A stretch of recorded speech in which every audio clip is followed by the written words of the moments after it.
Maju Jua. Banyak hal menarik jika berbicara tentang suku Karo Kolomers.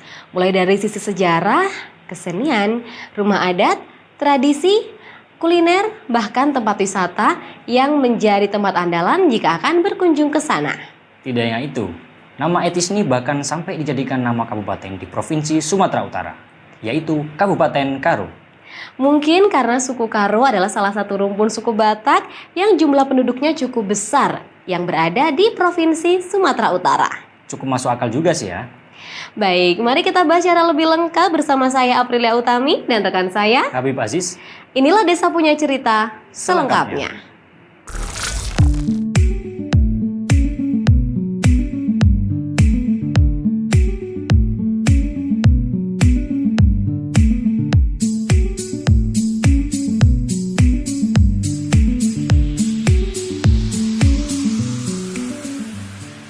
Karo merupakan salah satu kelompok etnis Batak dengan beragam kosakata yang biasa disebut sebagai bahasa Karo seperti berikut ini. Enda gundala.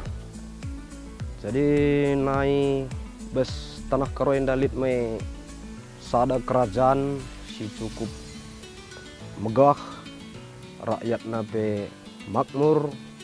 Jika ditelisik lebih jauh, nenek moyang suku Karo berasal dari kerajaan Haru yang leluhurnya berasal dari India Selatan. Dengan percampuran ras Proto-Melayu dengan ras Negroid, percampuran ini biasa disebut sebagai Umang.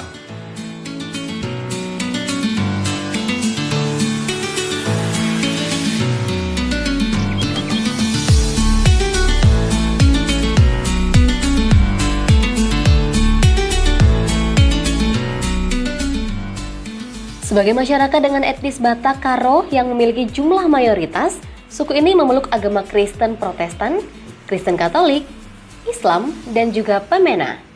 Pemena sendiri merupakan agama tradisional Batak Karo yang dianut sejak zaman nenek moyang, sebelum agama Samawi dan Ardi lain masuk di tanah Karo.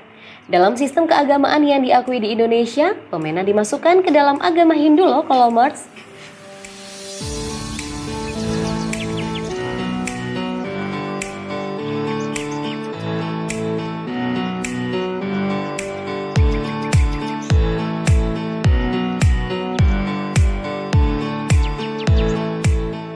Jika berkunjung ke wilayah ini, Kolomers bisa mengunjungi beberapa tempat wisata mempesona yang dapat menjadi destinasi andalan saat bersafari ke Kabupaten Karo.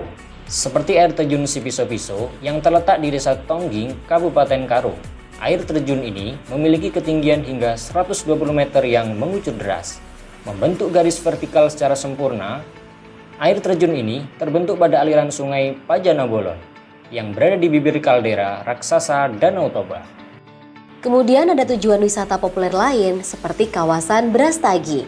Wilayah ini diapit oleh dua gunung berapi aktif, yaitu Gunung Sibayak dan Gunung Sinabung. Nah, di sekitar area Gunung Sibayak ini terdapat pemandian air panas loh, Kolomers. Kemudian di kaki Gunung Sinabungnya sendiri terdapat Danau Laukawat. Kawasan Brastagi ini memang cukup strategis ya, karena masih banyak sekali lokasi yang bisa dikunjungi. Seperti Bukit Gundaling, air terjun Tongging, Taman Alam Lumbini Brastagi, dan masih banyak lainnya.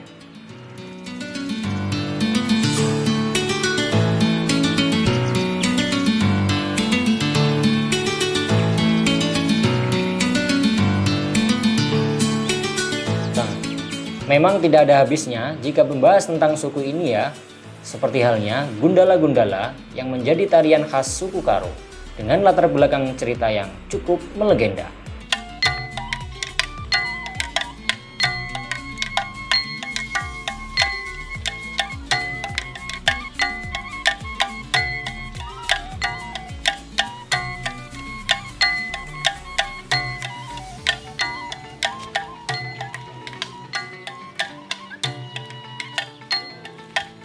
Latar belakang tarian Gundala-Gundala ini mengisahkan tentang seorang anak raja di tanah Karo yang cantik jelita.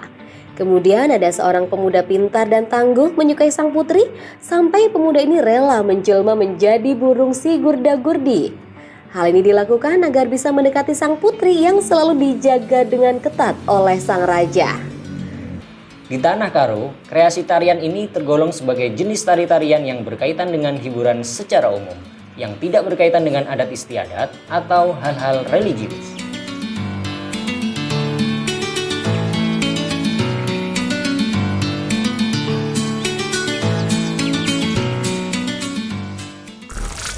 Wah, ternyata banyak juga ya jika kita membahas tentang suku Karo dari berbagai sisi. Nah, betul sekali. Menurut Kolomers gimana nih? Coba tulis pendapat kalian di kolom komentar ya. Jangan lupa juga subscribe YouTube Kolom Desa dan juga follow Instagramnya. Agar kalian selalu update Desa Punya Cerita. See you Kolomers!